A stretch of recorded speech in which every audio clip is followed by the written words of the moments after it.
He spent years mocking cars for a living. He had never once worried about a harvest, a drought, or a herd of sick cattle. And yet the people who spend their whole lives quietly resenting outsiders in wellies now count him as one of their own.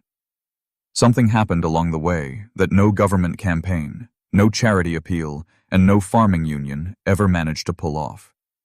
Here is the real story of why British farmers came to trust Jeremy Clarkson, and it isn't the reason most people think.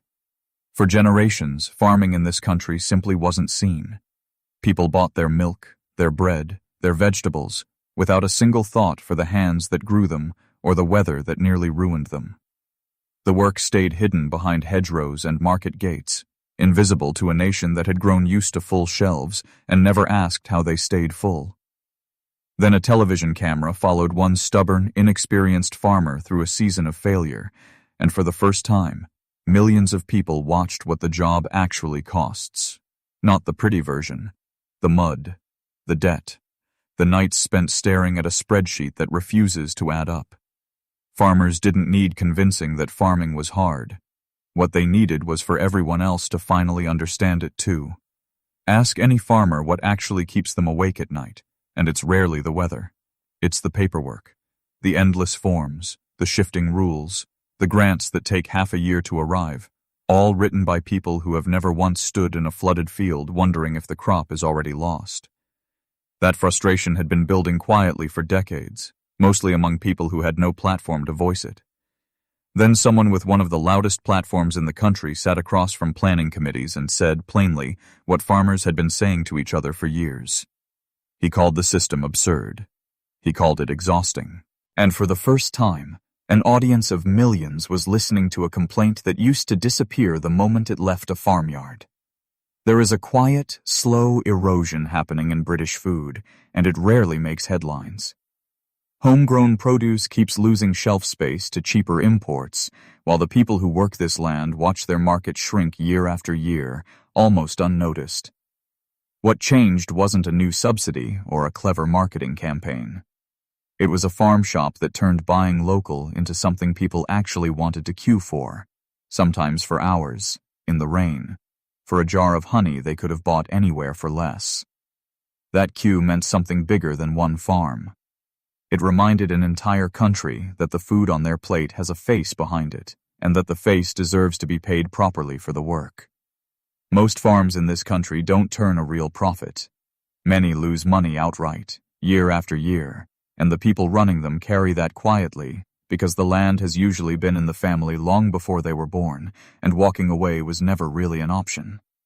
What farmers rarely get is solidarity from someone with real money and real fame. Instead, they got a man who put his own savings into a struggling farm, lost far more of it than he expected, and told everyone exactly how much. No polished version, no hidden numbers, just an honest admission that the whole thing was costing more than it earned, followed by him showing up again the next season anyway. For people who've been farming that way their entire lives, that kind of honesty from someone who didn't have to share it meant more than any sympathetic headline ever could.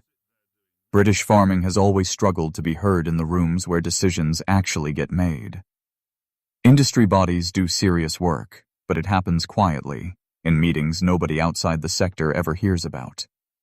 The public, understandably, only thinks about farming policy when something goes visibly wrong. That changed the moment a famous face started raising the same concerns farmers had been raising for years, except now it became a news story, a trending topic, a reason cameras showed up to a protest that would otherwise have gone unnoticed.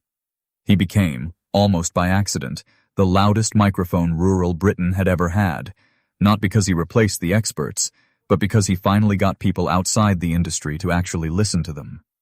Small, family-run farms have been quietly disappearing for years, squeezed out by scale, by grants they can't access, by regulations built for operations 10 times their size.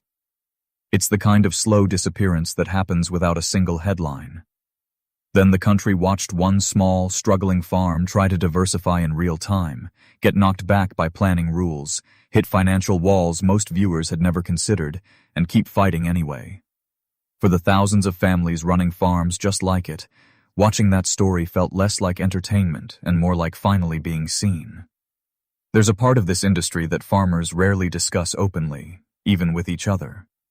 The isolation, the financial strain, the unpredictability of watching your income depend entirely on rainfall and market prices you can't control.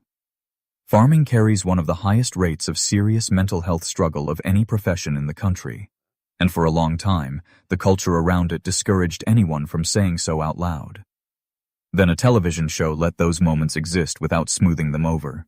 The exhaustion, the frustration, the days where nothing goes right and there's genuinely nothing to be done about it. Watching that reflected back on a screen millions of people tuned into gave a quiet permission that the industry had needed for a very long time. Farmers have always taken real pride in their machinery, the tractors, the combines, the specialist kit that makes the impossible workload manageable. For years, that enthusiasm stayed inside the industry, understood only by the people who lived it. Then someone who had spent a career getting excited about engines turned that same energy toward agricultural machinery, and suddenly people who had never given a tractor a second thought were paying attention to horsepower and engineering the way farmers always had. It sounds like a small thing. It wasn't. Pride, once it's shared publicly, changes how an entire community feels about being seen. There's a number every farmer knows by heart that most shoppers never think about.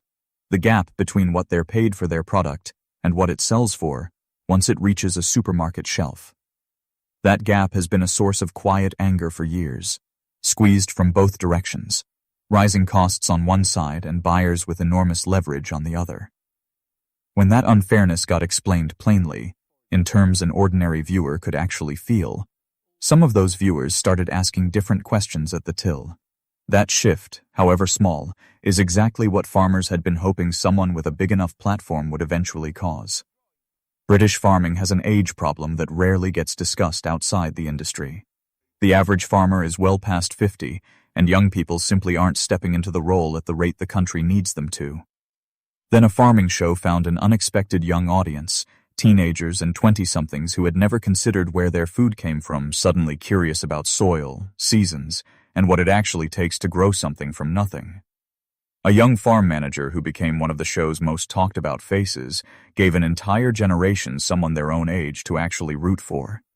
That kind of visibility doesn't fix the age gap overnight, but it plants something that wasn't there before.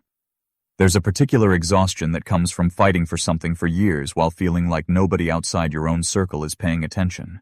British farmers know that feeling well, fighting for fair prices, fighting rules that ignore the reality of the job, fighting simply to keep the land in the family for one more generation. Watching someone with every reason to walk away instead keep coming back, season after season, losing money and trying again anyway, reminded a lot of farmers of something they already knew, but rarely saw reflected back at them. The fight is worth having, even when the numbers say it shouldn't be. And that, in the end, is the reason underneath every other reason. None of the structural problems in British farming get solved by farmers alone. They need people who care enough to notice, and for a long time, that care simply wasn't there. Not out of cruelty, just distance. Most people in this country live far enough from the land that they never had to think about where their food actually comes from. That distance closed, gradually, one season at a time, until millions of viewers who had never once considered a farmer's daily reality found themselves thinking about it anyway. Not because of a campaign, because of a person they already trusted, showing them a world they didn't know existed. He arrived in this world with no experience and no real idea what he was doing. He made every mistake available to him. He lost money, argued with officials, and confused his neighbors more than once. But somewhere in the middle of all that failure, something shifted, and the country ended up paying attention to an industry it had spent decades ignoring. British farmers never needed a celebrity to validate the work they do. What they got instead was rarer than validation. They got a witness, someone who saw the weight of it firsthand, and told the truth about it to an audience large enough to actually listen. If any of this reminded you of a farm you know, or a moment from the show that stuck with you, drop it in the comments below. We'd genuinely love to hear it. Thank you, as always, for watching.